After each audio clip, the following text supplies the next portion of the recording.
Previously, I made a video about this extremely powerful self-flying camera called the HOVER X1 PROMAX. On that video, a lot of you commented the same thing. They should add a skateboarding mode. And you know what? They did. They just dropped this really big firmware update that adds a bunch of new powerful modes.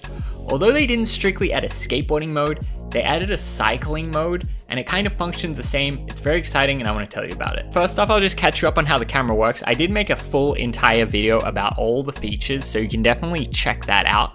But it's a self-flying camera. It takes off and lands in the palm of your hand and can follow you in different ways. It has a bunch of different shooting modes and can go even up to 8K. It also shoots in 120 frames per second and can shoot in vertical and horizontal formats. It has a bunch of different pre-programmed modes that make filming yourself super easy. The original video, I showcase all the different features, but today we're just gonna explain the new features in this new firmware update. But this truly is an amazing piece of tech, and thanks again to 00 Robotics for sponsoring this video. As well as constant updates and bug fixes, the three major new features are Dolly Zoom, Indoor Follow mode, and cycling mode. Cycling mode actually does come with skiing mode too, but those are the three. Before we get to the cycling mode, let me quickly tell you about these other two. The first one is the Dolly Zoom effect. Now you might have seen this in some of your favorite movies back in the day. This was actually quite a really big deal in filmmaking when they first invented it. Basically what happens is the camera physically moves forward, and at the same time it's zooming out on the lens.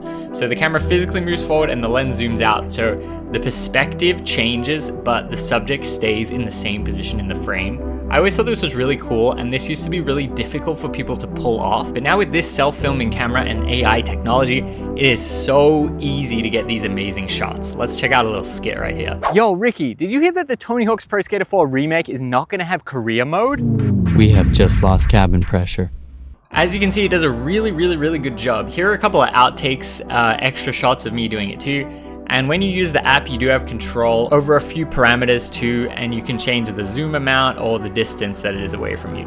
But this is a really cool, powerful effect, and I've never been able to do it so effortlessly. So this does get me pretty stoked.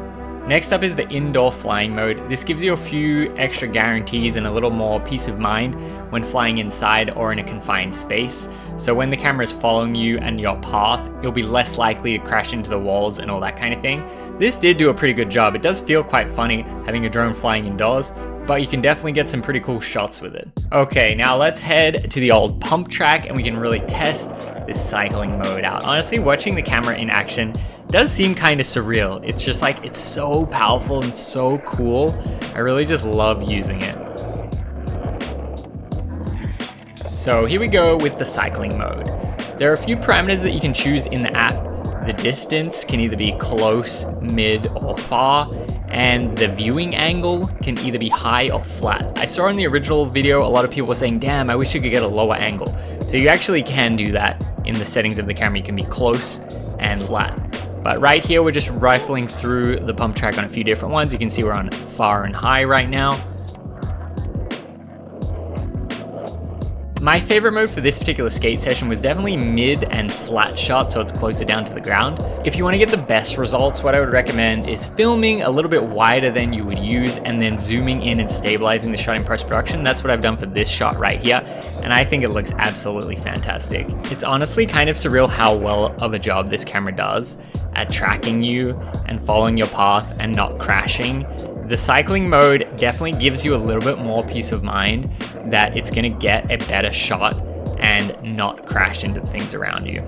The camera also shoots in vertical format as well, but probably what I would recommend, seeing as we have the 8K and the 4K resolutions, is you just film in 16:9, maybe film it a little bit wider than you normally would, and then zoom in and crop in, and you'll get a perfect vertical shot that you can put on your social medias like Instagram and TikTok. The cycling mode also lets you differentiate between an open space or a closed space. And in the closed space, maybe you're riding a mountain bike in the forest with trees all around.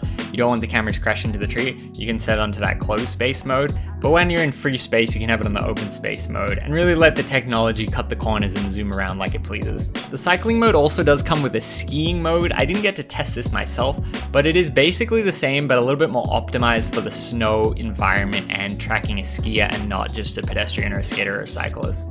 The Hover X1 Pro Max is a really cool piece of technology. I'm so excited every time that I get to use it, and it's really cool to see that the company is constantly updating the firmware and adding new big powerful features like this. I can't help but think of all the new shots that I can get with the dolly zoom, the cycling mode, and the indoor follow mode. You can find the link there in the description to buy your own Hover X1 Pro Max. Thanks again 00 Robotics for sponsoring this video. That is it for Rick, Alex Skate.